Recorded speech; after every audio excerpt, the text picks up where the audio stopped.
Nichée dans la banlieue apparemment paisible d'Amityville, dans l'État de New York, se dresse une maison abritant un secret terrifiant, 112 Ocean Avenue, une demeure en apparence ordinaire, mais dont les murs résonnent de murmures d'une terreur inimaginable, la marquant à jamais d'une empreinte indélébile de tragédie et de peur.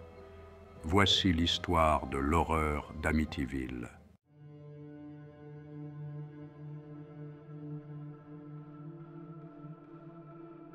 Le cauchemar a commencé aux premières heures du matin du 13 novembre 1974.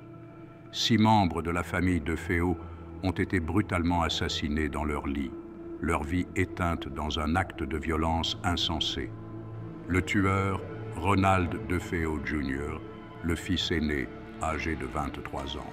Les actes sanglants de DeFeo ont envoyé des ondes de choc à travers la communauté tranquille d'Amityville et au-delà. Les meurtres, rapides et impitoyables, ont été commis avec un fusil de calibre .35. Personne ne se doutait que cet événement horrible n'était que le début du cauchemar qui allait à jamais être lié à la maison du 112 Ocean Avenue.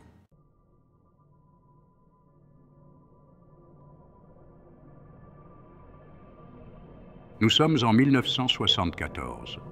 Le paysage pittoresque et banlieusard d'Amityville, dans l'État de New York, a été à jamais bouleversé par une froide nuit de novembre. La famille DeFeo, apparemment ordinaire, s'est retrouvée à toujours liée à une horreur extraordinaire. Le silence de leur maison du 112 Ocean Avenue a été brisé par le rugissement assourdissant des coups de feu. Ronald DeFeo Jr., le fils aîné, a ensuite avoué l'impensable. L'image idyllique de la tranquillité de la banlieue a été irrémédiablement brisée, remplacée par une question obsédante. Comment une telle chose a-t-elle pu se produire ici ?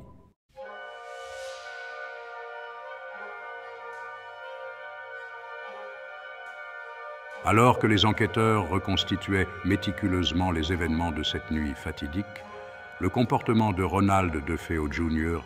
est devenu de plus en plus erratique et suspect. Sous interrogatoire, la façade d'innocence de DeFeo s'est finalement effondrée. Il a avoué les meurtres, ces mots glaçant le sang des enquêteurs les plus chevronnés. DeFeo a prétendu que des voix dans sa tête l'avaient poussé à commettre les meurtres, lui murmurant des ordres auxquels il se sentait impuissant à résister.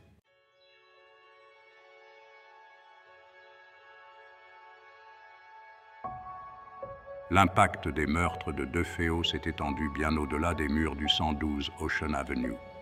La paisible communauté d'Amityville, autrefois symbole de la tranquillité banlieusarde, était désormais synonyme de tragédie et de terreur. Les voisins qui s'étaient autrefois salués avec des sourires chaleureux échangeaient désormais des regards méfiants, leur sentiment de sécurité brisé. La maison du 112 Ocean Avenue, autrefois symbole de famille et de foyer, était désormais un rappel constant et troublant des horreurs qui s'étaient déroulées entre ses murs. Alors que la communauté était aux prises avec les conséquences de la tragédie, des rumeurs de paranormal ont commencé à circuler. Certains murmuraient que la maison était maudite, un conduit pour les forces obscures qui avaient conduit Ronald DeFeo Jr. à la folie.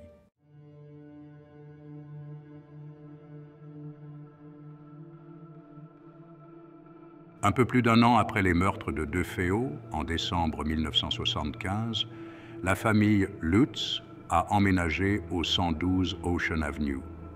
George et Kathy Lutz, ainsi que les 3 enfants de Kathy issus d'un précédent mariage, ont été attirés par l'espace de la maison et son prix étonnamment abordable. Nous étions au courant de l'histoire tragique de la maison, mais nous pensions que ce n'était qu'une anecdote. Nous pensions pouvoir y créer de nouveaux souvenirs heureux. Nous étions loin de nous douter que nous nous engagions dans un cauchemar bien plus terrifiant que tout ce que nous aurions pu imaginer. La maison du 112 Ocean Avenue, semblait-il, n'en avait pas fini avec son règne de terreur.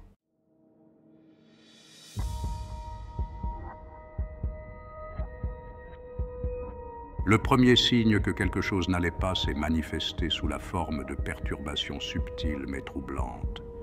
Des portes grinçaient et claquaient toutes seules, comme mues par une main invisible. Des pas résonnaient dans les couloirs vides, lourds et délibérés, comme si quelqu'un ou quelque chose arpentait la maison. Cathy Lutz, une catholique fervente, a commencé à faire des cauchemars intenses, hantée par des visions des meurtres de la famille DeFeo. George Lutz, initialement sceptique, s'est retrouvé incapable d'ignorer les preuves qui s'accumulaient. La maison du 112 Ocean Avenue, c'était de plus en plus clair, n'était pas seulement hantée, elle était vivante, vibrant d'une énergie maléfique qui menaçait de les consumer tous.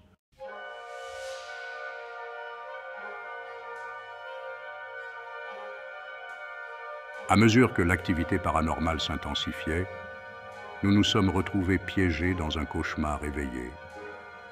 Les objets se déplaçaient tout seuls, les meubles se renversaient et les murs semblaient respirer, leur surface ondulant sous l'effet d'une force invisible.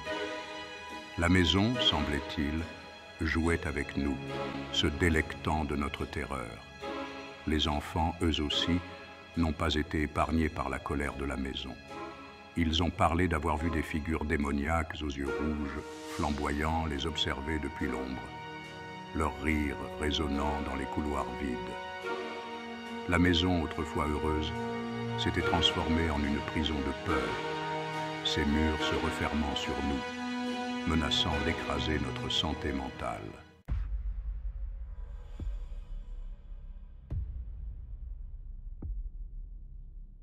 La famille Lutz, les nerfs mis à rude épreuve par l'assaut incessant de l'activité paranormale, s'est retrouvée à demander de l'aide, cherchant désespérément quelqu'un pour croire leur récit horrifiant.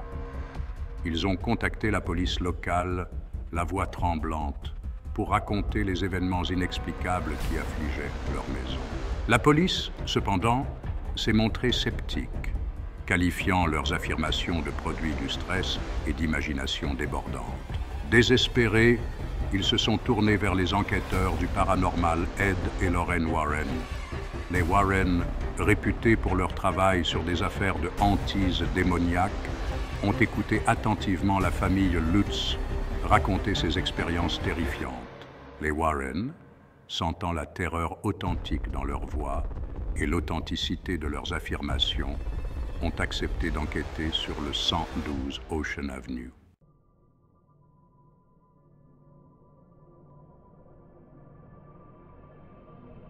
L'enquête des Warren sur le 112 Ocean Avenue n'était pas pour les âmes sensibles.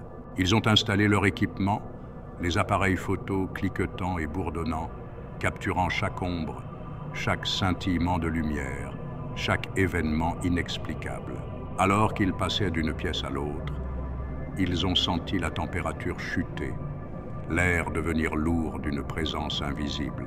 Ils ont mené des entretiens avec la famille Lutz, leurs questions incisives, cherchant à comprendre l'ampleur de l'activité paranormale et le bilan psychologique que cela avait eu sur eux.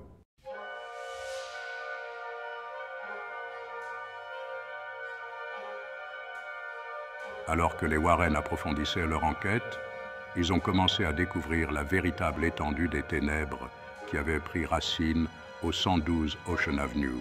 Lorraine Warren, une clairvoyante, a affirmé avoir eu des visions des meurtres de la famille DeFeo, leurs cris résonnant dans les couloirs, leurs douleurs palpables.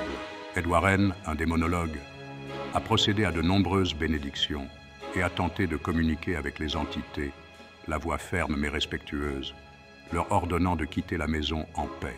Les Warren, malgré leurs années d'expérience à lutter contre les forces des ténèbres, se sont retrouvés bouleversés jusqu'au plus profond d'eux-mêmes par l'intensité du mal qu'ils ont rencontré au 112 Ocean Avenue.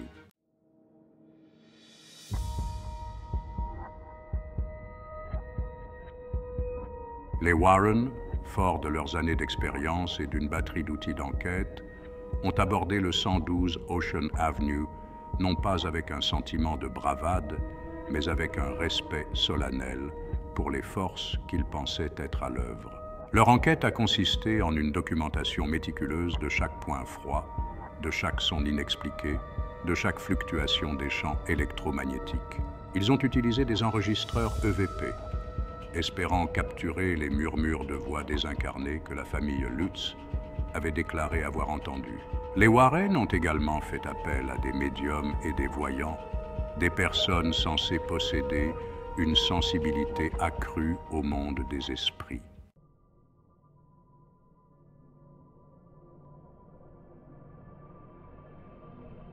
Les preuves recueillies par les Warren, bien que souvent subjectives et sujettes à interprétation, ont brossé un tableau effrayant d'une maison sous l'emprise de forces puissantes et invisibles.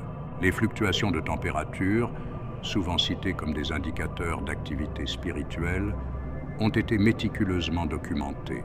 Les relevés de champs électromagnétiques, souvent utilisés pour détecter les anomalies dans le spectre électromagnétique qui pourraient indiquer une activité spirituelle, ont également montré des pics inhabituels dans certaines zones. Les graphiques et les diagrammes des Warren, bien que rejetés par les sceptiques comme manquant de rigueur scientifique, ont néanmoins fourni une représentation visuelle des forces invisibles qu'ils pensaient être à l'œuvre au sein du 112 Ocean Avenue.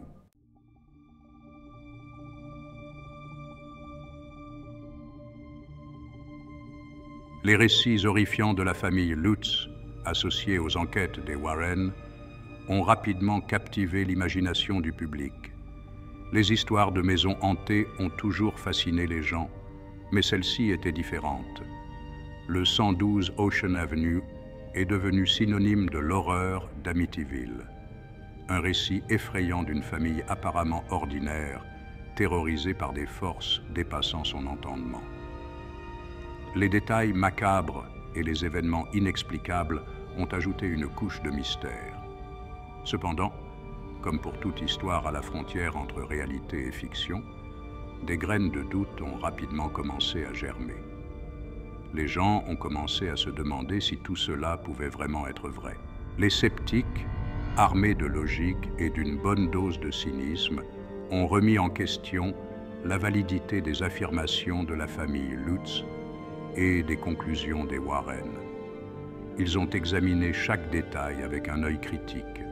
Ils ont pointé du doigt des incohérences dans les récits des Lutz, suggérant que leurs histoires avaient été embellies au fil du temps, peut-être pour rendre l'histoire plus vendable, alimentée par l'attention des médias et l'attrait de la célébrité. Les interviews et les apparitions publiques ont amplifié l'histoire. Les Warren, souvent critiqués pour leur approche théâtrale des enquêtes paranormales, ont été accusés de monter en épingle les événements survenus au 112 Ocean Avenue à leur propre fin. Leur réputation a souvent été remise en question.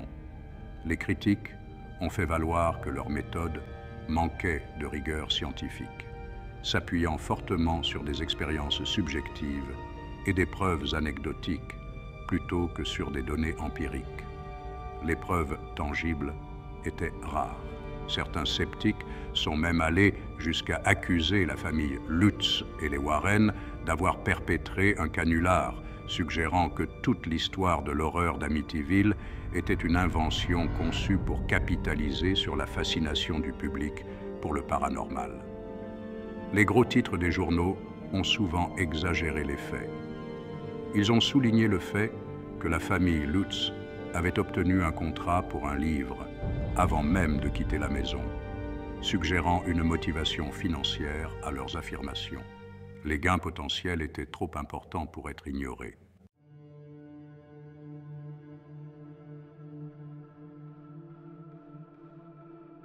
La controverse entourant l'horreur d'Amityville n'a fait que s'intensifier à mesure que les enquêtes ultérieures ont donné des résultats contradictoires. Les récits de la famille Lutz, qui ont affirmé avoir vécu des événements terrifiants dans la maison, ont été à l'origine de cette fascination. Les enquêteurs du paranormal se sont précipités sur les lieux, espérant découvrir des preuves tangibles de l'existence de l'au-delà.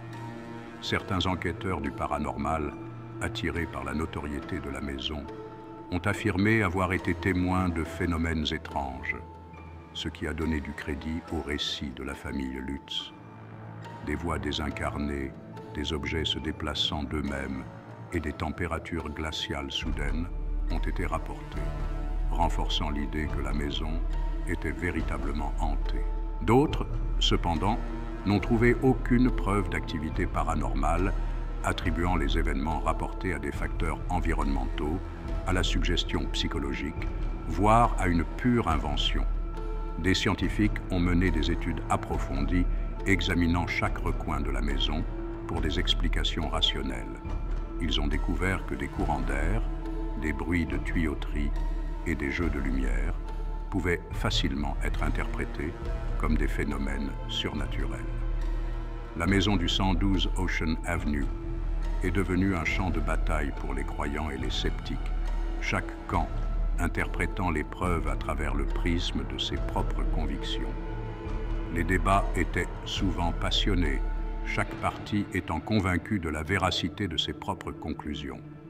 Les discussions s'étendaient bien au-delà des murs de la maison, touchant des questions plus larges sur la nature de la réalité et la crédibilité des témoignages humains. Le débat sur l'authenticité de l'horreur d'Amityville a fait rage, alimenté par des livres, des documentaires et d'innombrables heures de reportages télévisés.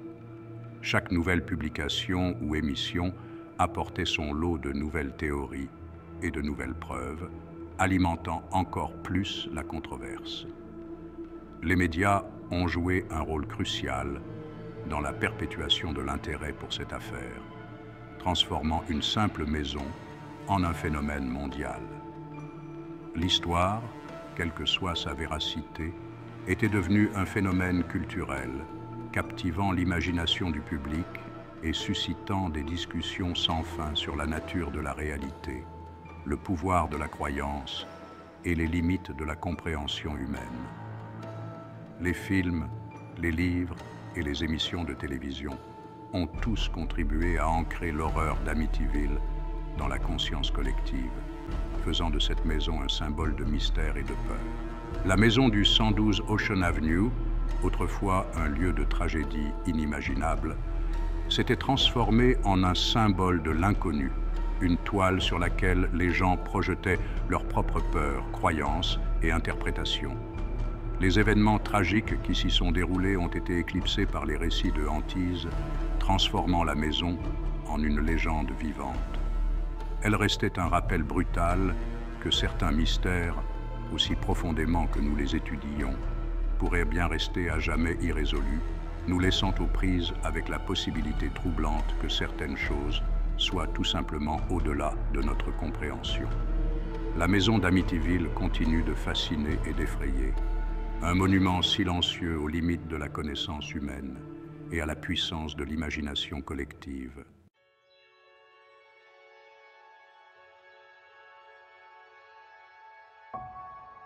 Des décennies se sont écoulées depuis les événements horribles qui se sont déroulés au 112 Ocean Avenue, mais l'ombre de l'horreur d'Amityville continue de planer sur l'imagination du public. La maison, autrefois symbole de la tranquillité de la banlieue, reste un rappel effrayant des ténèbres qui peuvent se cacher sous la surface de la vie quotidienne, un contraste saisissant avec les pelouses manucurées et les clôtures blanches qui l'entourent.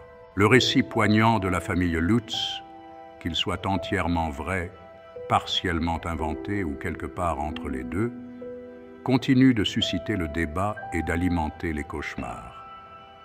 Leur histoire, si étroitement liée au destin tragique de la famille DeFeo, est devenue un récit édifiant, un rappel que certaines maisons recèlent des secrets trop sombres pour être un jour totalement exorcisés. L'horreur d'Amityville, quelle que soit sa position sur le paranormal, nous rappelle brutalement la fragilité de la santé mentale humaine face à l'inexplicable. La maison du 112 Ocean Avenue est devenue un creuset, mettant à l'épreuve les limites de la résistance de la famille Lutz, leur emprise sur la réalité s'échappant lentement à mesure que les murs semblaient se refermer sur eux. Leur histoire, amplifiée par les médias et immortalisée dans les livres et les films, témoigne du pouvoir de la peur, de l'attrait de l'inconnu et de la fascination humaine persistante pour la possibilité que nous ne soyons pas seuls dans l'obscurité.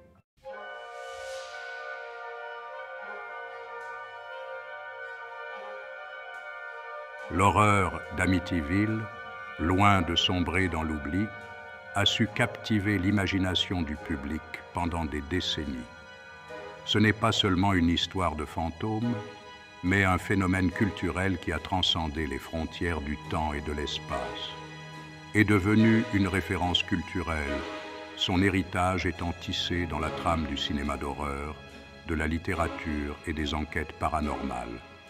L'image emblématique de la maison, avec ses fenêtres en forme de quart de lune distinctives qui ressemblent à des yeux vides, a été gravée dans l'esprit collectif comme un symbole de terreur. Est devenue synonyme de hantise, une métaphore visuelle de la terreur qui attend à l'intérieur de maisons apparemment ordinaires. Ces fenêtres, semblables à des yeux scrutateurs, semblent observer les passants, ajoutant une couche supplémentaire de mystère et de peur. L'histoire a donné naissance à d'innombrables films, chacun tentant de capturer l'essence de la terrible épreuve de la famille Lutz, leur descente dans un maelstrom d'activités paranormales. Ces films, avec leurs différentes interprétations et styles, ont contribué à maintenir l'intérêt du public. Du réalisme effrayant du film original de 1979 aux interprétations plus récentes en found footage, l'horreur d'Amityville continue d'attirer les spectateurs, puisant dans nos peurs primitives de l'inconnu et des forces invisibles qui pourraient se cacher juste au-delà de notre perception. Chaque nouvelle version apporte une perspective unique, renouvelant ainsi l'intérêt pour cette histoire. L'horreur d'Amityville ne se contente pas de divertir, elle nous confronte à nos peurs les plus profondes. Les réactions des spectateurs, souvent marquées par la peur et l'incrédulité, témoignent de l'impact durable de cette histoire sur notre psyché collective. Au-delà du domaine du divertissement, l'horreur d'Amityville a laissé une marque indélébile sur le domaine de l'enquête paranormale. L'affaire, avec son mélange de témoignages personnels, de preuves photographiques et d'activités démoniaques présumées, a suscité un intérêt sans précédent parmi les enquêteurs paranormaux, est devenu un sujet d'examen minutieux, débattu et disséqué par les sceptiques et les croyants. Les discussions animées et les analyses approfondies ont contribué à maintenir l'affaire dans le domaine public, alimentant les débats sur la réalité des phénomènes paranormaux.